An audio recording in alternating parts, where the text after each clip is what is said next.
நல்லதங்காள் கதை. அர்ச்சனாபுரம் ஒரு கிராமம். இது விருதுநகர் மாவட்டத்தில் உள்ளது. இந்த பகுதியில் மாந்தோப்பு, தென்னந்தோப்பு ஏராளம். வாழை மரம், பாக்கு மரம், தேக்கு மரம் ஏராளம். வானம் பொய்க்காத வனமான பூமி. அர்ச்சனாபுரம் நல்லதங்காள் பிறந்த ஊர். நல்லதங்காளின் தந்தை மகாலிங்க ராஜா, தாயார் இந்திராணி, அண்ணன் நல்ல தம்பி. நல்லதங்காளின் சின்ன பெண்ணாக இருந்தபோது தாயும் தந்தையும் இறந்துவிட்டார்கள். நல்ல தம்பிதான் தங்கச்சியை செல்லமாக வளர்த்தான். மானாமதுரை ராஜா காசிராஜனுக்கு நல்லதங்காளை கற்றுக் கொடுத்தான் அண்ணன் நல்ல தம்பி. கல்யாணம் ஆகும்போது நல்லதங்காளுக்கு 7 வயது. காசிராஜன் நல்லதங்காளுக்கு நிறைய பரிசு பணம் கொடுத்தார். சித்திரை மாதம் கல்யாணம் நடந்தது. செல்வ கல்யாணம். பனைமரம் பிளந்து பந்தக்கால் நட்டார்கள். தென்னை மரம் பிளந்து தெருவெல்லாம் பந்தலிட்டார்கள். நல்ல தம்பி தங்கச்சிக்கு நிறைய சீதனங்கள் கொடுத்தான். வேலி நிறைய வெள்ளாடுகள், பட்டி நிறைய பால் மாடுகள், மோர் கடைய முக்காலி பொன்னாள், அளக்குற நாளி பொன்னாள், மரக்கால் பொன்னாள், இன்னும் சீதனங்கள் நிறைய உண்டு. சொல்லிக்கொண்டே போகலாம். கல்யாணம் முடிந்து விருந்து சாப்பாடும் முடிந்தது. நல்லதங்காளும் காசிராஜனும் மானாமதுரைக்கு புறப்பட்டார்கள். நல்லதங்காளுக்கு அண்ணனை பிரிய மனம் இல்லை. அழுது புரண்டு அழுதாள். ஆபரணம் அற்றுவில முட்டி அழுதாள். முத்துமணி அற்றுவில. நல்ல தம்பி தங்கச்சிக்கு ஆறுதல் சொன்னான். ஒரு வழியாக நல்லதங்காள் மானாமதுரைக்கு புறப்பட்டு போனாள். நல்ல தம்பிக்கு ஒரு மனைவி உண்டு. அவள் பெயர் மூலி அலங்காரி. அவள் கொடுமைக்காரி. நல்லதங்காள் போன பிறகு நல்லதங்காளை பார்க்க நல்ல தம்பி ஒரு தடவை கூட மானாமதுரை போகவில்லையாம். அதற்கு மூலி அலங்காரிதான் காரணமாம். நல்லதங்காளுக்கு 7 குழந்தைகள் பிறந்தன. பிள்ளை குட்டிகளுடன் அவள் சந்தோஷமாக வாழ்ந்தாள். இதெல்லாம் கொஞ்ச காலம்தான். மானாமதுரையில் மழை இல்லை. 12 வருடமாக நல்ல மழை இல்லை. வயல்களில் விளைச்சல் இல்லை. மக்கள் பசியால் வாடினார்கள். பட்டினியால் தவித்தார்கள். பஞ்சமோ பஞ்சம். மரக்கால் உண்ட பஞ்சம், மன்னவரை தோற்ற பஞ்சம், நாளி உருண்ட பஞ்சம், நாயக்கரை தோற்ற பஞ்சம், தாலி பறிகொடுத்து கணவரை பறிகொடுத்து கைக்குழந்தை விற்ற பஞ்சம். இப்படி மக்கள் பஞ்சத்தில் செத்தார்கள். நல்லதங்காள் வீட்டையும் பஞ்சம் விடவில்லை. தாலி தவிர மற்றது எல்லாம் நல்லதங்காள் விற்றாள். குத்தும் உலக்கை, கூடை, முறம் கூட விற்றுவிட்டாள். எல்லாம் விற்று பஞ்சம் தீரவில்லை. குழந்தைகள் பசியால் துடித்தன. நல்லதங்காள் யோசித்து யோசித்து பார்த்தாள்.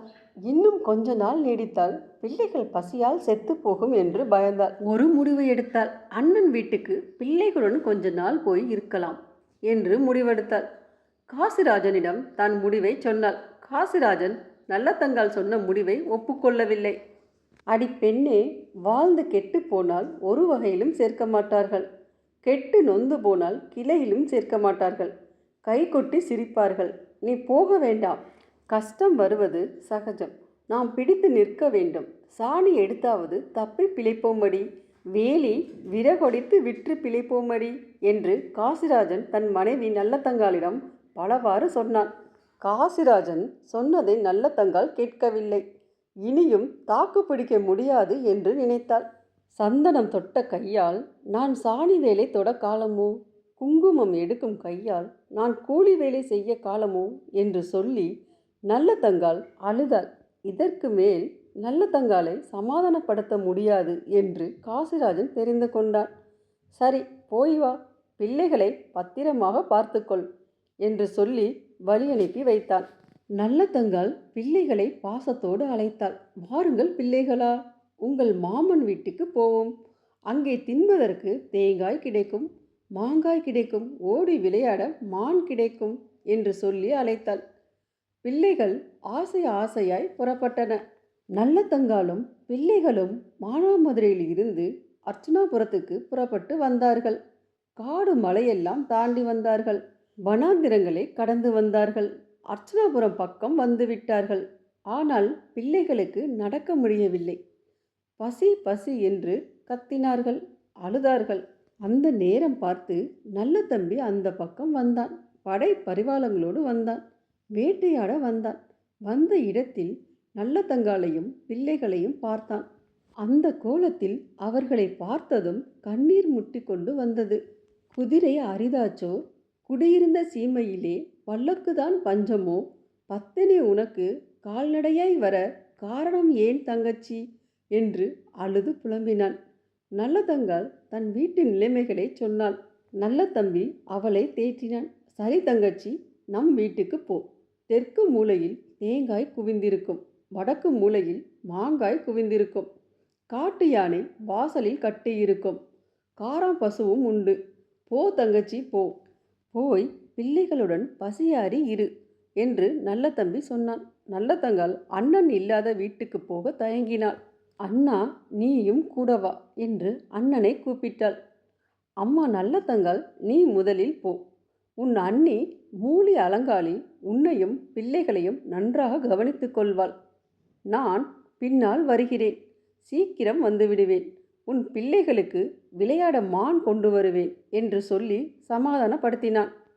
நல்ல தங்காள் அண்ணன் வீட்டுக்கு அரை மனதுடன் புறப்பட்டாள். அப்போது மூலி அலங்காரி வீட்டு மாடியில் இருந்தாள். நல்ல தங்காலும் பிள்ளைகளும் பசியோடு தன் வீடு வருவதை பார்த்துவிட்டாள். வேகமாக இறங்கி வந்தாள். கதவுகளை அடைக்கச் சொன்னாள். இறுக்கி கதவை அடைத்தாள். ஈர மண் போட்டு அடைத்தாள். சோற்றுப்பானையை ஒளித்து வைத்தாள். பழந்துணி ஒன்றை உடுத்தி கொண்டாள். முகத்தில் 10 போட்டு மூலையில் படுத்து கொண்டாள். நல்ல தங்காள் வந்தாள். அண்ணி அண்ணி என்று ஆசையாய் கூப்பிட்டு கதவை தட்டினாள். கதவு திறக்கவில்லை. கால் கடுக்குது அண்ணி, கதவை திற, தண்ணீர் தண்ணீர் என்று தவிக்கிறார் பாலகர். அன்னம் அன்னம் என்று சொல்லி அலைகிறார் பாலகர். முத்திரர் பசியார கதவை திறவாயோ என்று அழுது அழுது கூப்பிட்டாள். அதற்கும் கதவு திறக்கவில்லை. நல்ல தங்காளுக்கு கோபம் வந்தது. நான் பத்தினியானால் கதவு படீர் என்று திறக்கட்டும் என்று கட்டளையிட்டாள். கதவுகள் திறந்தன.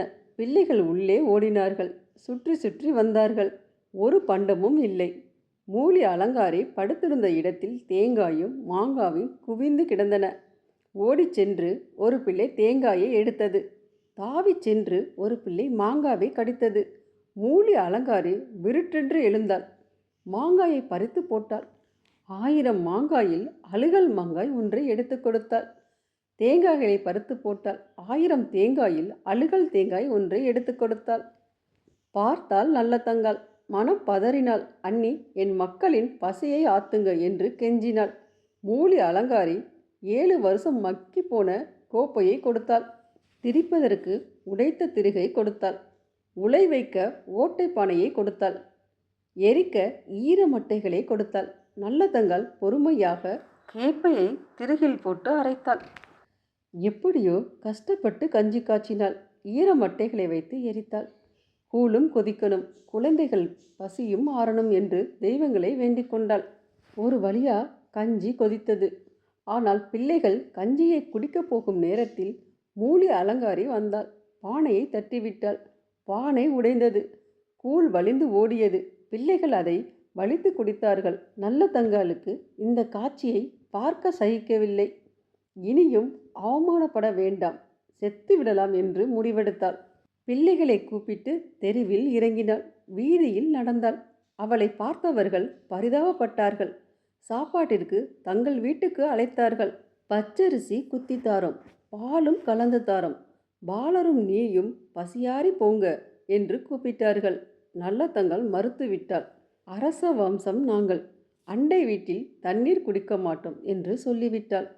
காட்டு வழியே பிள்ளைகளை கூட்டி போனாள். பாலும் கிணறு தேடி போனாள். அண்ணன் வந்தால் அடையாளம் தெரியட்டும் என்று ஆவாரம் செடிகளை ஒடித்து போட்டுக்கொண்டே போனாள். நல்ல தங்காலும் பிள்ளைகளும் நெடுதூரம் வந்துவிட்டார்கள். ஒரு கிணறும் காணோம். அப்போது சிறுவர்கள் ஆடு மேய்த்து கொண்டு இருந்தார்கள். அவர்களை பார்த்து நல்ல தங்காள் கேட்டாள், தண்ணீர் தாகமப்பா, தண்ணீர் குடிக்கணும், பாலும் கிணறு இருந்தால் பார்த்து சொல்லப்பா என்று கேட்டாள். ஒரு சிறுவன் ஓடி சென்று ஆழமுள்ள பாலும் கிணற்றை காட்டினான். நல்ல தங்காள் பிள்ளைகளோடு அங்கு போனாள். கணவன் கண்ணில் படுமாறு தாலியை கழற்றி கிணற்றுப்படியில் வைத்தாள். அண்ணன் கண்ணில் படுமாறு பாலூட்டும் சங்கை கிணற்று மேட்டில் வைத்தாள். அண்ணி கொடுத்த அழுகல் தேங்காய் ஓரிடத்தில் வைத்தாள். ஒவ்வொரு பிள்ளைகளாய் கிணற்றில் தூக்கி போட்டாள். ஒவ்வொரு பிள்ளையும் பயந்து பயந்து அம்மாவின் காலை கட்டி கொண்டன. காலை கட்டிய பிள்ளையை பிடித்து இழுத்து கிணற்றில் போட்டாள். இப்படி 6 பிள்ளைகளை போட்டுவிட்டாள். மூத்த பிள்ளை நல்ல தங்காளுக்கு பிடிபடாமல் ஓடினான். என்னை மட்டும் கொல்லாதே, என்னை பெற்ற மாதாவே என்று கெஞ்சினான். தப்பி பிழைத்து அம்மா நான் தகப்பன் பேர் சொல்லுவேன், ஓடி பிழைத்து அம்மா நான் உனது பேர் சொல்லுவேன் என்று சொல்லி தப்பி ஓடினான். ஓடிய பிள்ளையை நல்லத்தங்காள் ஆட்டு இடையர்களை வைத்து பிடிக்கச் சொன்னாள். இடையர்களும் விஷயம் தெரியாது தாய்க்கு அடங்காத தருதலை பிள்ளை என்று நினைத்து அவனை பிடித்து கொண்டு வந்து நல்லத்தங்காளிடம் விட்டு விட்டு போய்விட்டார்கள். நல்லதங்காள் கதறி அழுத மூத்த மகனையும் பிடித்து கிணற்றில் போட்டுவிட்டாள். பிறகு தானும் குதித்தாள். நல்லதங்காளும் 7 பிள்ளைகளும் இறந்து மிதந்தார்கள். அவள் கூந்தல் கிணறு பூராவும் பறந்து கிடந்தது. பிள்ளைகளும் தெரியவில்லை, கிணற்றில் தண்ணீரும் தெரியவில்லை. நல்லதங்காளின் கூந்தல் மட்டுமே கிணறு பூராவும் தெரிந்தது. நல்லதங்காள் குடும்பம் இப்படி பட்டினியால் செத்து முடிந்தது. நல்லதங்காள் புறப்பட்டு வந்த சில நாட்களிலேயே மானாமதுரையில் நல்ல மழை பெய்தது. பயிர்கள் திகிடு முகுடாக விளைந்தன. நாடு செழிப்பு அடைந்தது. காசிராஜன் தன் மனைவி நல்லதங்காளையும் தன் பிள்ளைகளையும் அழைப்பதற்கு புறப்பட்டு வந்தான். நல்ல தம்பி வேட்டை முடித்து வீட்டுக்கு வந்தான். தங்கச்சியை காணவில்லை. தங்கச்சி பிள்ளைகளையும் காணவில்லை. பதறி போனான். மூலி அலங்காரியை பார்த்தான். என் தங்கச்சியும் தங்கச்சி பிள்ளைகளையும் எங்கே என்று கேட்டான். மூலி கூசாம போய் சொன்னாள். சீரக சம்பா சோறாக்கி போட்டேன், 10 வகை காய்கறிகள் வைத்தேன், சாப்பிட்டு போனாங்க என்று போய் சொன்னாள். நல்ல தம்பி இதை நம்பவில்லை. பக்கத்து வீடுகளில் போய் கேட்டான். அவர்கள் நடந்ததை நடந்தபடி சொன்னார்கள். பிள்ளைகளை பட்டினி போட்டதை சொன்னார்கள். அவ்வளவுதான். நல்ல தம்பிக்கு மீசை துடித்தது. கண் சிவந்தது. பக்க சதையெல்லாம் பம்பரம் போல் ஆடியது. தங்கையை தேடி காட்டு வழியே போனான். பதறி பதறி போனான். நல்ல தங்காள் ஒடித்து போட்ட ஆவாரம் செடிகளை வழிகாட்டின.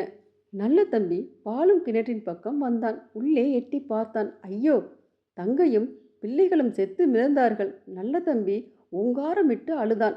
தங்கச்சி தங்கச்சி என்று தரையில் புரண்டு அழுதான். அம்மா அம்மா என்று அடித்து புரண்டு அழுதான். இப்படி அவன் அழுது புரண்டு கொண்டிருக்கும் போதே காசிராஜனும் அங்கே வந்து விட்டான். பிள்ளைகளையும் மனைவிகளையும் பிணமாக பார்த்தான். மனைவியை கட்டி கொண்டு கதறி அழுதான். நல்ல தங்காளையும் பிள்ளைகளையும் வெளியே எடுத்து தகனம் செய்தார்கள். நல்ல தம்பி தன் மனைவி மூலி அலங்காரியை பழிவாங்க நினைத்தான். அவளை மட்டுமல்ல, அவள் குலத்தை பழிவாங்க ஏற்பாடு செய்தான். தன் மகனுக்கு உடனடியாக திருமண ஏற்பாடு செய்தான். மூலி அலங்காரியின் உறவினர்கள் உட்காரும் இடத்தில் இடிபந்தல் போட்டான். இடிபந்தலை தட்டிவிட்டு எல்லோரையும் கொன்றான். மூலி அலங்காரியும் அரிவாளால் வெட்டி கொன்றான். இத்துடன் கதை முடியவில்லை. நல்ல தம்பி ஈட்டியில் பாய்ந்து தன் உயிரை விட்டான். அதேபோல் காசிராஜனும் ஈட்டியில் பாய்ந்து தன் உயிரை விட்டான். இவ்வாறு 2 குடும்பங்களும் பூண்டோடு அழிந்தன. இதற்கு அடிப்படையான காரணம் என்ன? வறுமை ஒரு பக்கம், மூலி அலங்காரியின் கொடுமை மறுபக்கம். வறுமை கொடியது, பசி கொடியது, பட்டினி கொடியது, அதைவிட கொடியது மனித தன்மையற்ற செயல். நல்லதங்காள் பட்ட துன்பத்தை இந்த நாடு மறக்காது.